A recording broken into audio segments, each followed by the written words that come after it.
పిల్లలు కావాలని మీ కలను నెరవేర్చుకోండి. సంప్రదించండి హెగ్డే ఫెర్టిలిటీ, హైదరాబాద్, తెలంగాణ.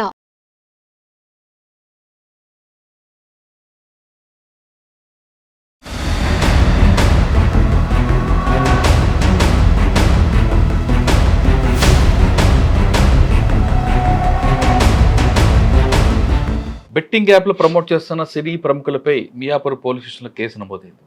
వాళ్ళ ఒక్కల మీద కాకుండా యూట్యూబర్స్ మీద కూడా కేసు నమోదైంది. ఆ కేసు ప్రొసీజర్ ఏ విధంగా జరుగుతుంది, అది ఇందులో అరెస్టులు ఉంటాయా, కేవలం నోటీసులు ఇచ్చి ఆగుతారనే విషయం అంతా మాట్లాడడానికి హైకోర్టు అడ్వకేట్ శ్రీకాంత్ చింతల్ గారు ఉన్నారు. ఆయన అడిగి చాలా క్లారిటీ తెలుసుకుంది. సార్ నమస్తే అండి. నమస్తే మురళి గారు.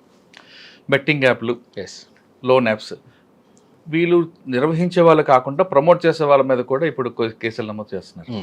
మియాపూర్లో ఫణీందర్ శర్మ అని ఇచ్చిన కంప్లైంట్ మేరకు వీళ్ళందరూ జరిగింది. సరే, ఇందులో కేవలం బెదిరింపా లేదు? సార్, లోన్ యాప్ వేరు. లోన్ యాప్స్కి ఏదైనా ప్రమోట్ చేయడానికి క్రైమే కదండి. అంటే లోన్ యాప్స్ వేరు, లోన్లో జరిగే ఇల్లీగాలిటీస్ అవి వేరే ఉంది. బెట్టింగ్ అండ్ గ్యాంబ్లింగ్, గేమింగ్ సంబంధించి మాత్రము వీళ్ళు ప్రమోట్ చేయడం అనేది తప్పు. అంటే స్పెసిఫిక్గా ప్రొహిబిషన్ ఉన్నప్పుడు, మనకు స్పెషల్గా ప్రతి స్టేట్కి ఒకటి ఉంది, ప్రొహిబిషన్ ఉన్నప్పుడు దీన్ని ప్రమోట్ చేయడం అనేది, సెలబ్రిటీస్ ఎండోర్స్ చేయడం అనేది కూడా ఇది డెఫినెట్లీ క్రైమే. కాబట్టి వీళ్ళకి నోటీసులు బెదిరిస్తారా అంటే సార్, తెలంగాణ గ్యాంబ్లింగ్ యాక్ట్ ప్రకారం క్రైమ్ అంటున్నారు. కానీ నిర్వహించేది వేరే స్టేట్లో కాబట్టి, నిర్వహించేది వేరే స్టేట్లో అయినా కానీ మురళి గారు, అక్కడ లాజిక్ ఏంటి అంటే, ఇప్పుడు స్పెషల్లీ మనకు తెలంగాణ గేమింగ్ యాక్ట్ సంబంధించి ఇప్పుడు వేరే స్టేట్స్ వదిలేద్దాం కాసేపు. వీళ్ళు ఇచ్చే లాజిక్ ఏంటి అంటే, వేరే స్టేట్లో అక్కడ పర్మిషన్ ఉంది కాబట్టి, ఫర్ ఎగ్జాంపుల్ గోవాలోనో కేరళలోనో ఎక్కడో లాటరీ, సిక్కిమో ఎక్కడో పర్మిషన్ ఉంది కాబట్టి మేము కంపెనీని అక్కడ రిజిస్టర్ చేస్తాము.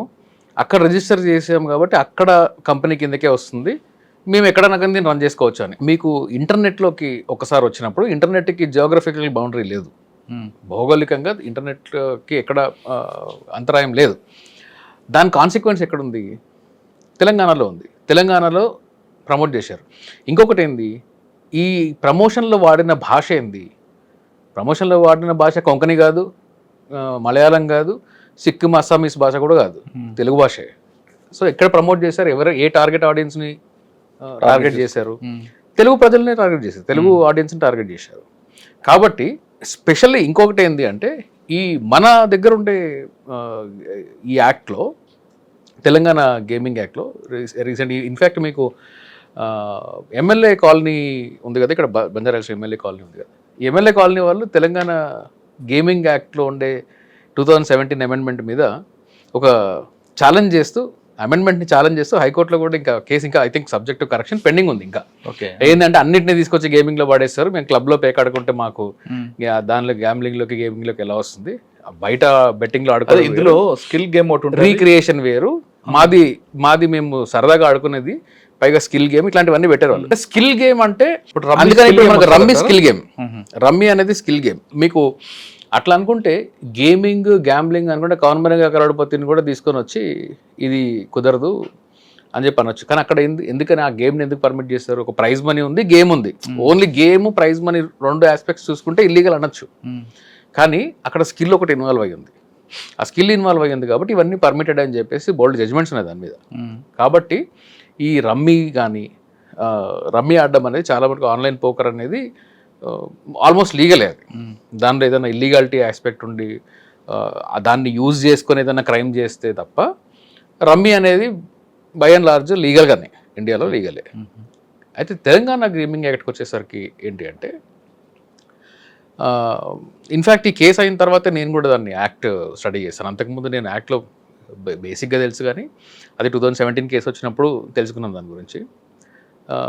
ఈ డిజిటల్లో, ఇంటర్నెట్లో చేసే గేమింగ్ కూడా ఎక్స్క్లూజివ్లీ ప్రొహిబిటెడ్ తెలంగాణకి సంబంధించి. ఇప్పుడు ఇదే చట్టం మళ్ళీ గోవాలో లేదు. గోవాలో ఆన్లైన్లో చేయొచ్చా అంటే చేయొచ్చు బహుశా. కేరళలో చేయొచ్చా అంటే కేరళలో దానికి ఒక స్పెషల్ లా ఉంది, సిక్కింలో దానికి ఒక స్పెషల్ లా ఉంది, కేవలం కేరళ వరకే వర్తించే లా అది. అక్కడ కూడా ఆన్లైన్లో చేయడానికి ప్రొహిబిషన్స్ ఉన్నాయి. అయితే తెలంగాణలోకి సంబంధించి పర్టికులర్గా ఆన్లైన్లో చేయడం కూడా ఇది తప్పే, క్రైమే.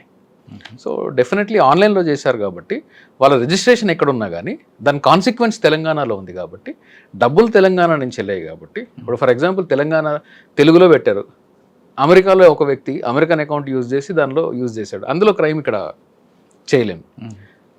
నేను ఇప్పుడు తెలంగాణలో ఉన్నాను, నా బ్యాంక్ అకౌంట్ వేరే రాష్ట్రంలో ఉంది. ఫర్ ఎగ్జాంపుల్ గోవాలో ఇది రిజిస్టర్ అయింది, గోవాలో నా బ్యాంక్ అకౌంట్ ఉంది, గోవా అకౌంట్లో నుంచి దానిలోకి డబ్బులు వేశాను, that cannot be crime. And తెలంగాణలో నేను తెలంగాణ నుంచి తెలంగాణలో ఉంటూ ఇక్కడ ఇంటర్నెట్ వాడుకుంటూ ఇక్కడ బ్యాంక్ అకౌంట్స్ వాడుతూ నేను దానిలో ఆన్లైన్లో పార్టిసిపేట్ చేయడం అనేది ఇతను చేసినా కానీ క్రైమే. సార్ మీరు చెప్తున్నట్లుగా ఆన్లైన్లో ట్రాన్సాక్షన్ జరిగింది, ఇది కోట్లాది రూపాయలు, లక్షలాది రావచ్చు, కోట్లాది రూపాయలు ట్రాన్సాక్షన్ జరిగింది కాబట్టి ఈడీ కూడా ఇందులో ఇన్వాల్వ్ అయ్యే అవకాశం ఉంటుందా? ఎస్, ఈడీ 100% అవ్వచ్చు. ఎందుకంటే ఈడీలో స్పెషల్గా ఈ పిఎంఎల్ఏ యాక్ట్ ఇట్లాంటివి ఒక 2-3 యాక్ట్స్ ఉన్నాయి వీటికి, ఈడీ జ్యూరిస్డిక్షన్లో. సో ఈడీ డెఫినెట్గా క్వశ్చన్ చేయొచ్చు. ఇన్ఫ్యాక్ట్ బ్యాంకర్స్ కానీ హ్యూజ్ అమౌంట్స్లో కానీ ఎక్కడన్నా ట్రాన్సాక్షన్స్ జరిగితే ఇన్ఫ్యాక్ట్ పిఎంఎల్ఏ యాక్ట్ ప్రకారం బ్యాంకర్స్ కూడా ఈడీకి ఇన్ఫార్మ్ చేయాల్సి వస్తుంది. సో బ్యాంకర్స్ కూడా పోలీసులకు కూడా ఇన్ఫార్మ్ చేయాల్సి వస్తుంది, ఇట్లా జరుగుతున్నాయి, మా దగ్గర ట్రాన్సాక్షన్స్ జరుగుతున్నాయి, ఫ్రీక్వెంట్గా ఇట్లాంటి ట్రాన్సాక్షన్స్ పలానా ప్లాట్ఫామ్ నుంచి వస్తున్నాయి, కాబట్టి మీరు దీని మీద ఏదైనా ఎంక్వైరీ చేయండి అని చెప్పేసి బ్యాంకర్స్ కూడా చెప్పాల్సిన అబ్లిగేషన్ ఉంది వాళ్ళ మీద. అంటే పోలీస్ కేసు కన్నా ఈడీ కేసుతోనే ఎక్కువ వీళ్ళకి. ఈడీ అయితే అంటే ED jurisdiction and powers wide కదండి పోలీసు కన్నా. పోలీస్ ఏంటంటే ఫైన్ ఎక్కువ ఉంటుంది కదా, ఫైన్ ఎక్కువ ఉంటుంది. ఇమీడియట్లీ వాళ్ళు ఇప్పుడు మనకు తెలంగాణలో ఫర్ ఎగ్జాంపుల్ డిపాజిటర్స్ యాక్ట్ ఉంది, డిపాజిటర్స్ యాక్ట్లో కేసు కూడా అవ్వకుండా ఈ ప్రాపర్టీస్ని సీజ్ చేయొచ్చు. అదే ఇప్పుడు మనం 420 ఉంది, దానిలో సీజ్ చేయలేము. డిపాజిటర్స్ యాక్ట్లో సీజ్ చేయొచ్చు, ఆక్షన్ కూడా చేసి పడేయచ్చు. ఏంది కేసు కన్క్లూడ్ అవ్వకుండా, క్రైమ్ తేలకుండా కూడా ఈ ప్రైమ్ ఆఫీసర్ ఉంటే అదొక ప్రొసీడింగ్ ఉంది. ఓకే, అది డిబేటబుల్, అది కరెక్టా కాదా అనేది నేను రాంగ్ అని చెప్తాను, బట్ చట్టం అయితే ఉంది. కాబట్టి ట్రయల్ కూడా కన్క్లూడ్ అవ్వకముందు ఈ పర్టికులర్ మనీ నుంచి నేను ఒక ప్రాపర్టీ కొన్నాను అంటే డిపాజిటర్స్ యాక్ట్ పెడితే, డిపాజిటర్స్ యాక్ట్ సెక్షన్ 5 కింద కేసులు కడితే అందులో మొత్తం ప్రాపర్టీని సీజ్ చేయవచ్చు. ఈ రైట్ పోలీసు వారికి వేరే క్రైమ్లో ఇంత ఎక్స్క్లూజివ్ రైట్ లేదు డిపాజిటర్స్ యాక్ట్ లాగా.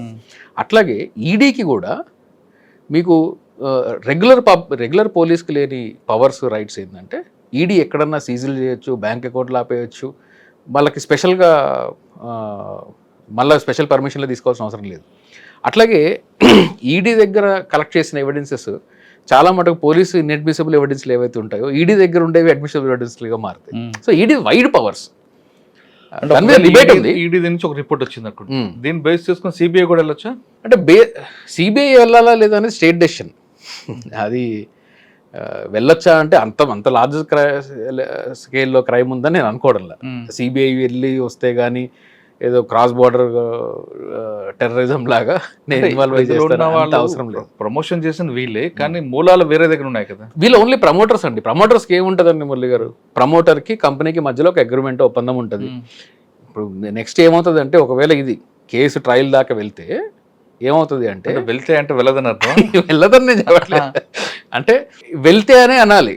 చట్టపరంగా యాజ్ ఏ లాయర్ కూడా నేనే కాదు, కామన్ పబ్లిక్ కూడా వెళ్తే అని అనడమే కరెక్ట్. ఎందుకు అంటే పోలీస్ వారికి ఇన్వెస్టిగేషన్ తర్వాత charges prime office made out అవ్వలేదు కాబట్టి మేము ఇన్వెస్టిగేషన్ డ్రాప్ చేస్తున్నాము అనే రైట్ అంటే పబ్లిక్ ప్రాసిక్యూటర్కి ఉంటుంది. ఈవెన్ అంటే ఛార్జ్ షీట్ వేసిన తర్వాత పబ్లిక్ ప్రాసిక్యూటర్కి ఉంటుంది, పోలీస్ వారికి కూడా ఉంటుంది. లేదు మిస్టేక్ ఆఫ్ ఫ్యాక్ట్ అని ఇవ్వచ్చు, ప్రైమ్ ఆఫీస్ లేదని ఇవ్వచ్చు, ఫాల్స్ రిపోర్ట్ అయ్యొచ్చు, ఇట్లాంటివి ఉన్నాయి కాబట్టి వెళ్తే అన్నాను నేను. వెళ్తే అంటే వీళ్ళు తీసుకెళ్లరని కాదు, అట్లా అర్థం చేసుకోకండి. ప్రావిజన్ వెళ్ళొచ్చు, వెళ్ళకపోవచ్చు. సో అట్లా వెళ్తే క్రూషల్ ఆస్పెక్ట్ ఏముంటుంది అంటే ఈ ప్రమోట్ చేసిన వాళ్ళకి క్రిమినల్ ఇంటెన్షన్ ఉందా లేదా, ప్రమోట్ చేసిన వాళ్ళు తెలిసి చేశారా, అంటే తెలియకుండా చేసినా కానీ తప్పే. మనకు లేదు నాకు ఈ చట్టం తెలియక అమాయకంగా చేశానంటే కుదరదు. Ignorance of law no exception but for a lawyer. Jeremy Bentham అని ఒక మంచి జురిస్ట్ ఉంటారు, ఆయన ఏమంటారు అంటే, సరదాగా చెప్తున్నా, ఒక లాయర్ మాత్రము చట్టం తెలియక తప్పు చేస్తే అతనికి మాత్రమే శిక్ష ఉండదు. మేము తెలిసి చేసినా కానీ కేసులు వాదించిన తర్వాత ఓడిపోయాం అనుకోండి, వీడికి చట్టం తెలియదని నాకు శిక్ష అయ్యారు. అది కామన్ మ్యాన్ కాదు. నాకు చట్టం తెలియదు అంటే అది. సార్ ఇప్పుడు ఇందులో పెట్టిన సెక్షన్స్ 112 ఐటీ యాక్ట్ 61 ఇవన్నీ ఉన్నాయి కాబట్టి ఇవన్నీ 7 సంవత్సరాల లోబడి అన్ని 7 years అంటే నోటీస్ 41 నోటీస్ అంతే. 41 నోటీసే సరిపోతుంది. 41 నోటీస్ తర్వాత కూడా ఇప్పుడు ఆన్లైన్ కాబట్టి మొత్తం జరిగింది ఆన్లైన్ అండి. ఫిజికల్గా వీళ్ళు వెళ్ళి ఎంక్వైరీలు చేసి సీజర్లు చేసి అట్లాంటివి ఏమి ఉండవు. అట్ ద మ్యాక్స్ ఏం చేస్తారు, వాళ్ళ ఆఫీసులకి ఏదైనా వెళ్తే కంప్యూటర్లో హార్డ్ డ్రైవ్లు సీజ్ చేస్తారేమో, అంతకన్నా ఏమి ఉండదు. 41 నోటీస్ ఇచ్చిన మనీ ట్రాన్సాక్షన్ ఉంది కాబట్టి, మనీ ట్రాన్సాక్షన్ ఉంది కాబట్టి ఎవ్రీథింగ్ ఈజ్ డిజిటైజ్డ్. సో డిజిటల్గా ఉంటుంది కాబట్టి మొత్తం ఆన్లైన్ ట్రాన్సాక్షన్లే కాబట్టి పోలీస్ వారికి స్పెషల్గా దీనిలో ఆఫ్లైన్లో చేసి అంత ఏం లేదు, అవసరం లేదు, అంత అవసరం లేదు. 41 నోటీస్ ఇచ్చిన తర్వాత పోలీస్ హ్యావ్ రైట్ బ్యాంకర్స్కి ఇన్ఫార్మ్ చేయొచ్చు, ట్రాన్సాక్షన్లు తీసుకోవచ్చు, సమన్ చేయొచ్చు, ఆ ట్రాన్సాక్షన్ డీటెయిల్స్ అన్ని సమన్ చేయొచ్చు. దానిలో చూసుకుంటే మరి డైరెక్ట్ నెక్సెస్ ఏదన్నా ఉందా లేదా, ఈ అంటే కంపెనీకి అయితే ఖచ్చితంగా కేసులు ప్రూవ్ అవుతాయి, ఎందుకంటే కంపెనీ రన్ చేయడం అనేది ఇల్లీగల్ కాబట్టి. సెలబ్రిటీ ఎండోర్స్మెంట్ ఎంతవరకు వాళ్ళకి పనిష్మెంట్ ఉంది అనేది it is a matter of trial. సరే, ఎఫ్ఐఆర్ అయిన తర్వాత కొంతమంది తెలియక చేసామని క్షమించండి అంటూ సెల్ఫీ వీడియోలు పెట్టారు, దానివల్ల ప్రయోజనం ఉంటుంది? నేను ప్రకాష్ రాజ్ గారిది ఒక్కరిది మాత్రం చూశాను. ఆయన ఒక్కరిది మాత్రం కొంచెం సబ్స్టెన్స్ ఉంది ఆయన చెప్పిన దానిలో. ఏంటంటే నేను 2017లోనే కాదు అని చెప్పేశాను. నేను 17 తర్వాత నేను ఈమెయిల్ కూడా రాశాను వాళ్ళకి, అవన్నీ నేను పోలీసు వాళ్ళు అడిగితే నేను చూపిస్తాను అని. ఒకవేళ నిజంగానే అట్లాగానే ఉండుంటే, ఈయన విత్డ్రా అయ్యుంటే ఆ అగ్రిమెంట్స్తో ఇది చెయ్యొద్దు, నేను దీన్ని ఎండోర్స్ చేయట్లేదు అని చేసిన తర్వాత కూడా వీళ్ళు కానీ ప్రమోట్ చేసి ఉంటే మేబీ ఆయన మీద పెద్దగా ఉండకపోవచ్చు.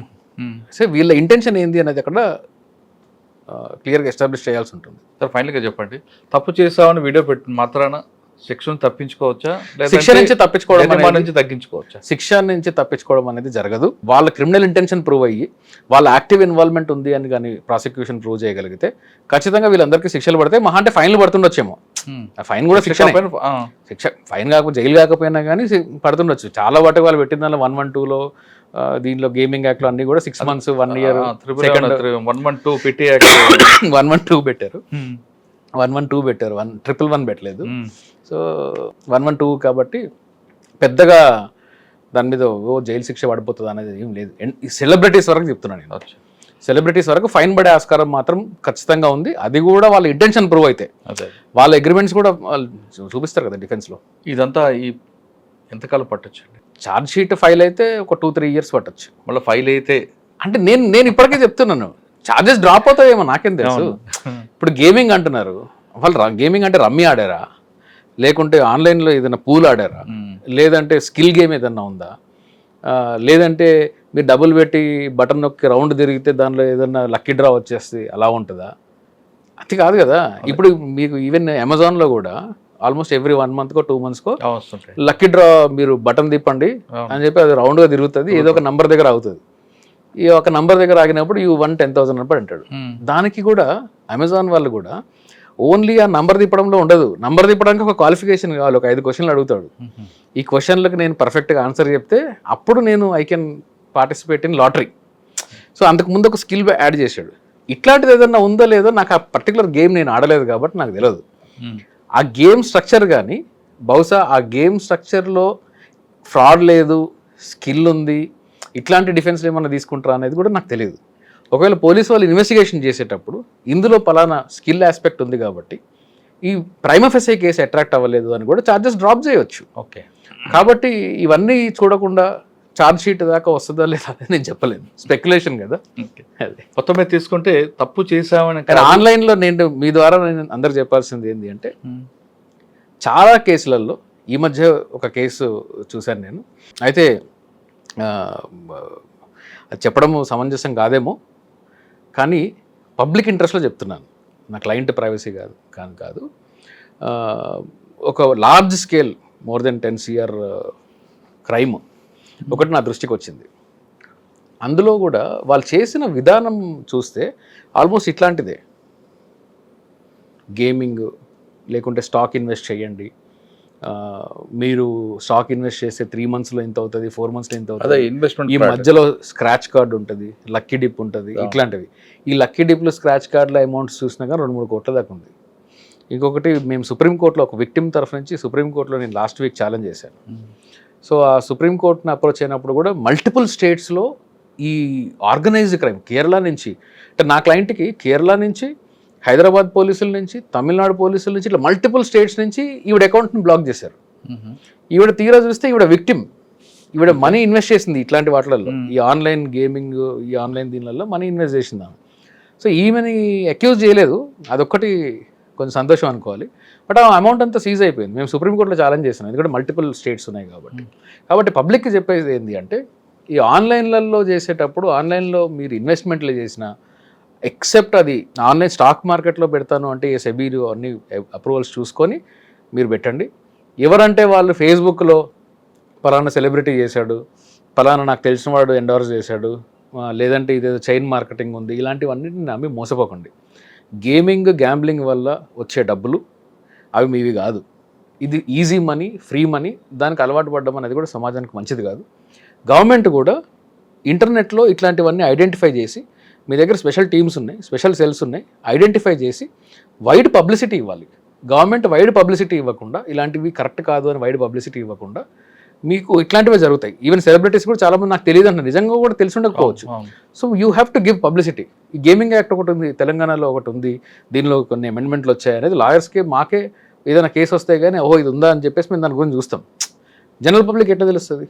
So ignorance of law exception కానప్పటికీ మీకు నాలెడ్జ్ ఆఫ్ లా ఇవ్వాల్సింది స్టేట్.